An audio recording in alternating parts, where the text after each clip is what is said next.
At its peak, the CIA had over 400 American journalists on its payroll, secretly shaping the news that 180 million Americans believed was the truth. Not opinion writers, not editorialists, reporters, anchors, bureau chiefs, the people whose job was to tell you what was actually happening in the world. And for nearly 3 decades, from the late 1940s through the mid-1970s, a significant number of them were secretly working for the Central Intelligence Agency. This is not a conspiracy theory. This is not speculation. The evidence came from the CIA itself, buried in thousands of pages of declassified documents released after the Church Committee investigations of 1975. The program had a name: Operation Mockingbird. And what those documents reveal about the specific journalists involved, the specific stories planted, and the specific outcomes engineered will fundamentally change how you read the news. The man who built Operation Mockingbird was not a spy in the traditional sense. Frank Wisner was a Wall Street lawyer who joined the OSS, the wartime predecessor to the CIA, during World War II. By 1948, Wisner had become the head of the Office of Policy Coordination, the CIA's covert action wing. His mandate was simple and terrifying: wage psychological warfare against the Soviet Union without the American public ever knowing it was happening. Wisner was brilliant, charismatic, and deeply connected to the American media establishment. He had gone to school with the sons of newspaper publishers. He socialized at the same Georgetown dinner parties as editors, correspondents, and network executives. He understood something that most intelligence officials did not. You did not need to steal secrets if you could control what people believed about reality, and the most powerful tool for controlling belief was the free press. Wisner called his media network the mighty Wurlitzer. A Wurlitzer was a massive pipe organ, capable of filling an entire concert hall with sound from a single keyboard. One man at the keys, infinite notes reaching every corner of the room. By 1953, Wisner's mighty Wurlitzer included relationships with executives and journalists at every major American news organization: the New York Times, the Washington Post, CBS News, Time Magazine, Newsweek, the Associated Press, United Press International. Not every employee at these outlets was compromised, but the ones who mattered were. The ones who decided which stories ran, the ones who decided how they were framed. The mechanics were elegant. A CIA officer would approach a journalist directly, often through social connections, sometimes through patriotic appeals. The pitch was usually framed not as propaganda, but as protecting America during an existential struggle against communism. Some journalists were paid directly, hundreds of dollars per story, sometimes thousands. Others received more indirect compensation. Access. Tips. Career advancement. Introductions to powerful sources. The CIA also created entire front organizations that posed as legitimate media outlets. Radio Free Europe and Radio Liberty were both funded and controlled by the CIA for decades while presenting themselves as independent broadcasting services. But the domestic program, the one targeting American citizens with their own news, was something else entirely. Carl Bernstein, the Watergate journalist who helped bring down Richard Nixon, spent months in 1977 investigating Operation Mockingbird for Rolling Stone magazine. What he found was shocking even by Washington standards. Bernstein reviewed CIA files and conducted interviews with current and former intelligence officials. His conclusion? More than 400 American journalists had secretly carried out assignments for the CIA in the previous 25 years. Among those named in various declassified documents and subsequent investigations were some of the most respected names in American journalism. Joseph Alsop was one of the most widely syndicated political columnists in America during the 1950s and 1960s. His column appeared in over 300 newspapers. Declassified documents confirm that Alsop worked closely with the CIA, including writing columns that supported CIA positions on Vietnam, Laos, and Cuba that were based on CIA-provided intelligence framed as his own reporting. Alsop himself later acknowledged the relationship, framing it as patriotic duty. He told interviewers that he had seen it as a citizen's obligation during wartime, even if that wartime was cold. Stuart Alsop, Joseph's brother and equally prominent journalist, also maintained what declassified records describe as a collaborative relationship with CIA officials, particularly with CIA Director Allen Dulles. Allen Dulles himself was central to the media operation. Before becoming CIA director, Dulles had cultivated close personal friendships with publishers and editors. He had a standing arrangement with Henry Luce, the founder of Time and Life magazines. Henry Luce was arguably the most powerful media figure in mid-20th century America. Time magazine alone reached over 3 million subscribers weekly. Life magazine was in almost every American home. Luce was a committed anti-communist and considered himself a partner, not an asset, of American intelligence.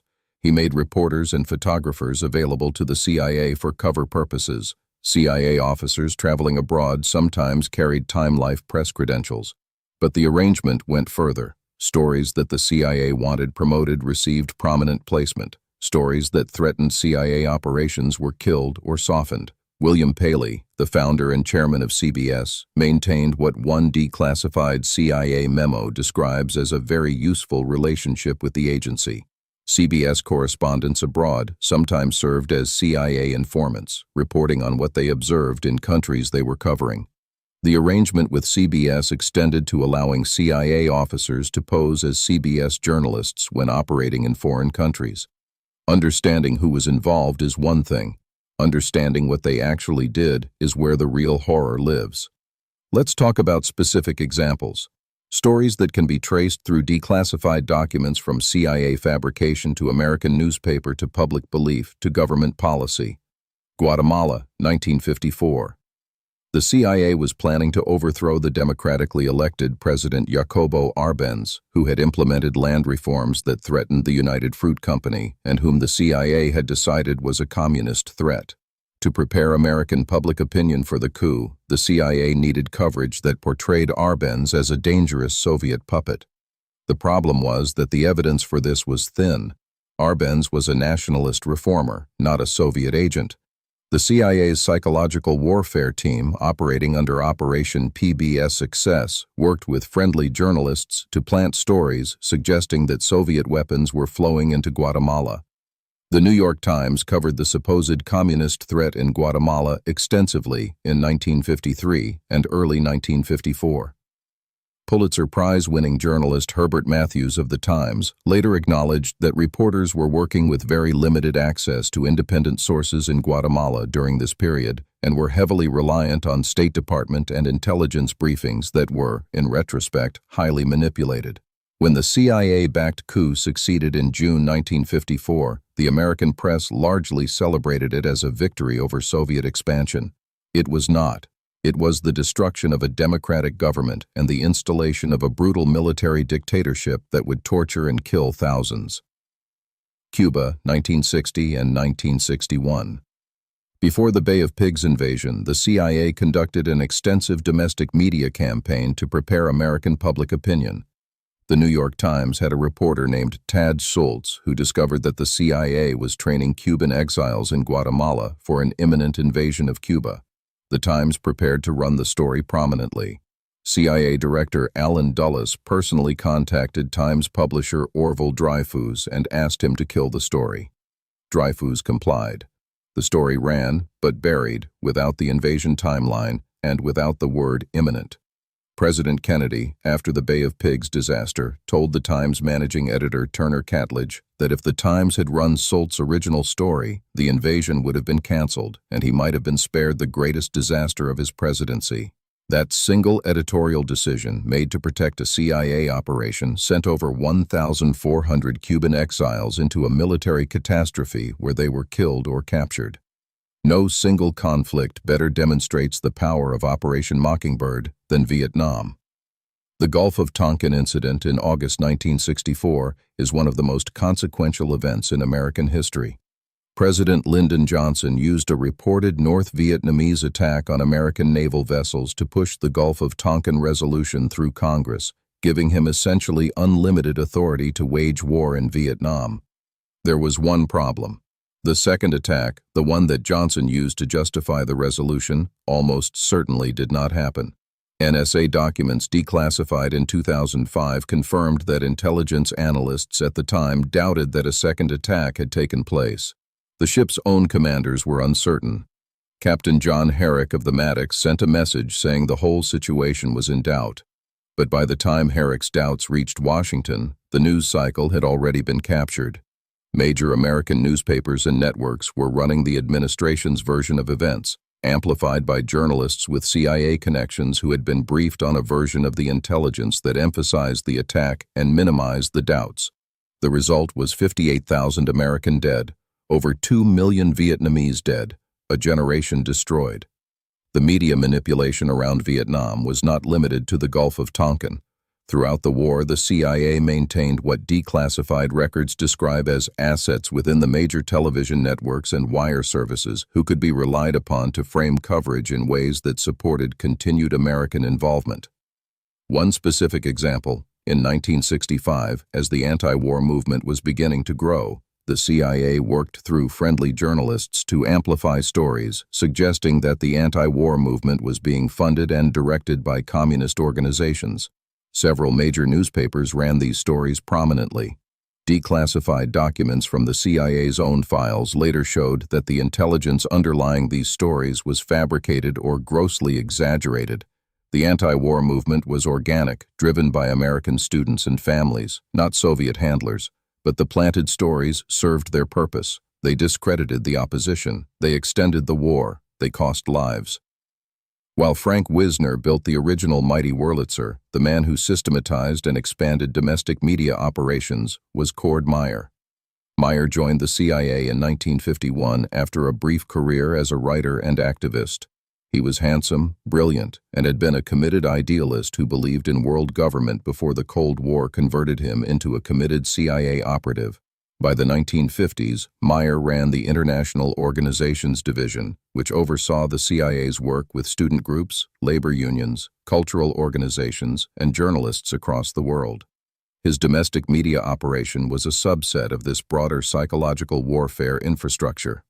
Declassified documents show that Meyer maintained direct relationships with journalists at CBS, NBC, the Associated Press, and several major metropolitan newspapers. One of the most disturbing aspects of Meyer's program was its use of legitimate journalism awards and fellowships as cover mechanisms. The CIA funneled money through foundations to support journalism programs at universities. These programs produced journalists who were, often unknowingly, being assessed as potential assets. Thomas Braden was another CIA official who played a central role. Braden ran the International Organizations Division before Meyer and was responsible for establishing many of the initial media relationships. In 1967, in a remarkable act of partial disclosure, Braden wrote an article in the Saturday Evening Post titled, "I'm Glad the CIA is Immoral." In the article, Braden admitted that the CIA had funded various organizations, including media assets, framing it as necessary to counter Soviet propaganda. Braden's disclosure was itself a form of limited hangout, a term intelligence professionals use for admitting a lesser truth to obscure a greater one. By admitting the international operations, Braden drew attention away from the domestic program, which was both more extensive and more legally problematic. The unraveling of Operation Mockingbird began not in a newsroom, but in the United States Senate. Senator Frank Church of Idaho chaired the Senate Select Committee to study governmental operations with respect to intelligence activities. The Church Committee, as it became known, spent 16 months investigating the CIA, FBI, and NSA. What they found was a government that had, for 30 years, systematically deceived its own citizens through every available mechanism, including the press. The committee's final report, released in 1976, contained a section on the CIA's use of journalists that was itself partially censored at the CIA's request. But what remained was damning enough. The report confirmed that the CIA had maintained relationships with journalists at major American news organizations. It confirmed that CIA employees had posed as journalists abroad. It confirmed that the CIA had influenced domestic news coverage. Senate investigators found evidence of at least 50 domestic news organizations that had some form of CIA relationship. They found evidence of at least 25 journalists who had received direct payments from the CIA. The CIA's response to the Church Committee was carefully managed. Director William Colby, who served from 1973 to 1976, adopted a strategy of controlled disclosure. He released enough to appear cooperative while protecting the most sensitive details. Colby terminated some of the most obvious journalist relationships before the committee began its investigation, which allowed him to honestly say that certain practices had been discontinued. But discontinued did not mean exposed. The names,